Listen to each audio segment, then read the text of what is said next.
അസ്സലാമു അലൈക്കും റഹ്മത്തുള്ളാഹി വബറകാതുഹു. യുദ്ധം ചെയ്യാനുള്ള അല്ലെങ്കിൽ പ്രതിരോധ പ്രവർത്തനങ്ങളിൽ ഏർപ്പെടാനുള്ള അനുമതി അള്ളാഹുവിൽ നിന്ന് ലഭിച്ചതോടുകൂടെ മഹാനായ നബി സല്ലല്ലാഹു അലൈഹി വസല്ലമ തങ്ങളെയും അനുയായികളെയും ഇസ്ലാമിക ആദർശത്തെയും നിരന്തരമായി വേട്ടയാടിക്കൊണ്ടിരിക്കുകയായിരുന്ന മക്ക മുശ്രിക്കീങ്ങളുടെ നേരെ അവരുടെ നീക്കങ്ങൾ പരിശോധിക്കാൻ വേണ്ടി, മനസ്സിലാക്കാൻ വേണ്ടി, അറിയാൻ വേണ്ടി ചെറിയ ചെറിയ സംഘങ്ങളെ സൈനിക നിയോഗം എന്ന അർത്ഥത്തിൽ നിയോഗിച്ചതിൻ്റെ കഥ നമ്മൾ പറഞ്ഞു. കഴിഞ്ഞ അധ്യായത്തിൽ നമ്മൾ പറഞ്ഞത് ദുൽ ഉഷൈറയിലുണ്ടായ സംഭവമാണ്. നബി സല്ലല്ലാഹു അലൈഹി വസല്ലം തങ്ങൾ നേരിട്ടാണ് ഏതാനും പേരുമായി അവിടേക്ക് പോയത്. പക്ഷേ അവിടെ എത്തിയപ്പോഴേക്കും അബൂ സുഫിയാൻ്റെ നേതൃത്വത്തിലുള്ള ആ കച്ചവട സംഘം അവിടെ നിന്ന് പോയി കഴിഞ്ഞിരുന്നു. അതുകൊണ്ട് അവരെ കാണാൻ കഴിഞ്ഞില്ല, ഒന്നും പറയാൻ കഴിഞ്ഞില്ല, ഒന്നും ചെയ്യാനും പറ്റിയില്ല. പിന്നെ മഹാനായ നബി സല്ലല്ലാഹു അലൈഹി വസല്ലം തങ്ങൾ തീവ്രമായ നിരീക്ഷണത്തിലായിരുന്നു. അങ്ങോട്ട് പോകുമ്പോൾ കാണാൻ കഴിയാതെ വന്ന അവർ കച്ചവടം കഴിഞ്ഞ് സിറിയയിൽ നിന്ന്, ഷാമിൽ നിന്ന് മക്കായിലേക്ക് തിരിച്ചു വരുമല്ലോ, അപ്പോൾ നോക്കാം എന്ന അർത്ഥത്തിൽ നബി സല്ലല്ലാഹു അലൈഹി വസല്ലം തങ്ങൾ കാത്തിരിക്കുകയായിരുന്നു. അവിടെ രണ്ട് കാര്യങ്ങളുണ്ട് നബിയുടെ മുമ്പിൽ. രണ്ട് കാര്യങ്ങളെന്ന് പറഞ്ഞാൽ പോരാ, രണ്ട് ന്യായങ്ങൾ. പ്രത്യേകിച്ചും ചരിത്രം പഠിപ്പിക്കുമ്പോൾ അങ്ങനെ തന്നെ പറയേണ്ടതുണ്ട് എന്നാണ് ഞാൻ മനസ്സിലാക്കുന്നത്. ഒന്നാമത്തെ കാര്യം, മക്കായിലെ ഇസ്ലാമിനെതിരെയുള്ള നീക്കങ്ങൾക്കെല്ലാം ബൗദ്ധികമായ, സാമ്പത്തികമായ, നേതൃപരമായ നേതൃത്വം കൊടുക്കുന്നത് അവരിൽ ഒരാൾ അബൂ സുഫിയാനാണ്. ഒന്നത്. രണ്ടാമത്തത്, അബൂ സുഫിയാൻ്റെ ഇപ്പോഴത്തെ ഈ കച്ചവട യാത്രയിൽ അദ്ദേഹത്തിൻ്റെ കയ്യിലുള്ള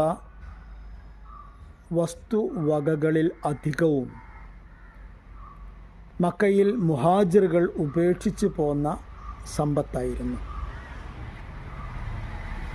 കാരണം നമ്മൾ നേരത്തെ പറഞ്ഞു, നമ്മൾ മനസ്സിലാക്കിയ കാര്യമാണ്, മഹാഭൂരിപക്ഷം വരുന്ന മുഹാജിറുകളും ഹിജറ പോന്നത് സ്വന്തം ശരീരവുമായിട്ടായിരുന്നു. കാര്യമായ ഒന്നും കയ്യിലെടുക്കാനോ മറ്റോ കഴിയാത്ത ഒരു യാത്രയായിരുന്നു അത്. അതുകൊണ്ട് തന്നെ അവരുടെ വസ്തുവകകൾ, ആടുമാടുകൾ, വീടുകൾ, വീട്ടുപകരണങ്ങൾ തുടങ്ങിയ സാധനങ്ങളെല്ലാം മക്കയിൽ ഉണ്ടായിരുന്നു. എല്ലാവരും തങ്ങളുടെ കയ്യിൽ നിന്ന് രക്ഷപ്പെട്ടു എന്ന് കണ്ടതോടെ കോപാന്ധരായി തീർന്ന മക്കായിലെ മുശ്രിക്കീങ്ങൾ അവരുടെ ആ വസ്തുവകകളെല്ലാം വാരിക്കൂട്ടിയായിരുന്നു ഈ പ്രാവശ്യത്തെ കച്ചവട യാത്ര.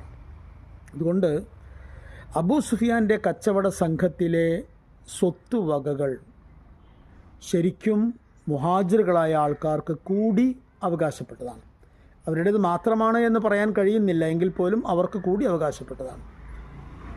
പിന്നെ അബൂ സുഫിയാനെ പോലുള്ള ഒരു നേതാവിൻ്റെ നേതൃത്വത്തിലുള്ള മക്കയിൽ നിന്നുള്ള കച്ചവട യാത്രകൾ, പൊതുവേ കച്ചവട യാത്രകളെക്കുറിച്ച് നമുക്ക് എല്ലാവർക്കും അറിയാം. ഒരാളുടെ സ്വത്ത് കൊണ്ടുപോയി ഒരാൾ വിറ്റ് ഒരാൾ വാങ്ങി കൊണ്ടുവരുന്നതായിരുന്നില്ല. കച്ചവട യാത്ര എപ്പോഴും സംഘം ചേർന്നായിരുന്നു. ഒരുപാട് പേർ അവരുടെ വസ്തുവകകളെല്ലാം കൂട്ടി എല്ലാവരും ഒന്നിച്ചു പോകും, എല്ലാവരും ഒന്നിച്ച് വിൽക്കും, എല്ലാവരും ഒന്നിച്ച് വാങ്ങും, എല്ലാവരും ഒന്നിച്ച് മടങ്ങും. അങ്ങനെയായിരുന്നു കച്ചവട സംഘങ്ങൾ. അങ്ങനെയാണ്. അപ്പോൾ ഈ സംഘത്തിനൊരു പൊതു നേതാവുണ്ടാവും. ആ നേതാവ് അബൂ സുഫിയാനാണ്. അതുകൊണ്ട് തന്നെ ഓരോ കച്ചവട സംഘവും മക്കയുടെ ഏറ്റവും പ്രധാനപ്പെട്ട പൊതുവായ സാമ്പത്തിക സ്രോതസ്സാണ്. നഷ്ടം പറ്റിയാൽ അതൊരാൾക്ക് നഷ്ടം പറ്റി എന്നല്ല പറയുക, മക്കയ്ക്ക് മൊത്തത്തിൽ നഷ്ടം പറ്റി എന്നാണ് പറയുക. ലാഭം ലഭിച്ചാൽ മക്ക മൊത്തത്തിൽ ലാഭിച്ചു എന്നാണ് പറയുക. ആയതുകൊണ്ട് മറ്റൊരു വിഷയമുണ്ട്. ഈ കച്ചവട സംഘത്തെ പിടികൂടുവാനോ അല്ലെങ്കിൽ ഈ കച്ചവട സംഘത്തെ മുൾമുനയിൽ നിർത്തുവാനോ കഴിഞ്ഞാൽ അത് മക്കയിലെ ജനങ്ങൾക്കും മക്കയിലെ പ്രത്യേകിച്ചും മുശ്രിക്കീങ്ങൾക്കും നൽകുന്ന ഒരു പ്രധാനപ്പെട്ട സന്ദേശമായി മാറും. ഇത്രയും കാഴ്ചപ്പാടുകളോടെയാണ് മഹാനായ നബി സല്ലല്ലാഹു അലൈഹി വസല്ലമ തങ്ങൾ കാത്തു നിൽക്കുന്നത്. അന്ന് വാർത്താ വിനിമയ സൗകര്യങ്ങളോ മറ്റോ ഒന്നുമില്ല, നമുക്കറിയാം. മഹാനായ നബി സല്ലല്ലാഹു അലൈഹി വസല്ലമ തങ്ങൾ അതുകൊണ്ട് അവർ ഷാമിൽ നിന്ന് കച്ചവടം പൂർത്തിയായി ഏകദേശം തിരിച്ചു വരാനുള്ള സമയമായിരിക്കും എന്നു കരുതുന്ന ഒരു സമയത്ത് 2 പേരെ വടക്കോട്ട് പറഞ്ഞയച്ചു. തൽഹത്ത് ബിൻ ഉബൈദുല്ലാ റളിയല്ലാഹു അൻഹുവിനെയും സഈദ് ബിൻ സെയ്ദ് റളിയല്ലാഹു അൻഹുവിനെയും.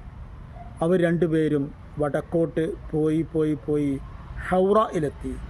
അപ്പോൾ അസ്സലാമു അലൈക്കും വറഹ്മത്തുള്ളാഹി വബറകാതുഹു.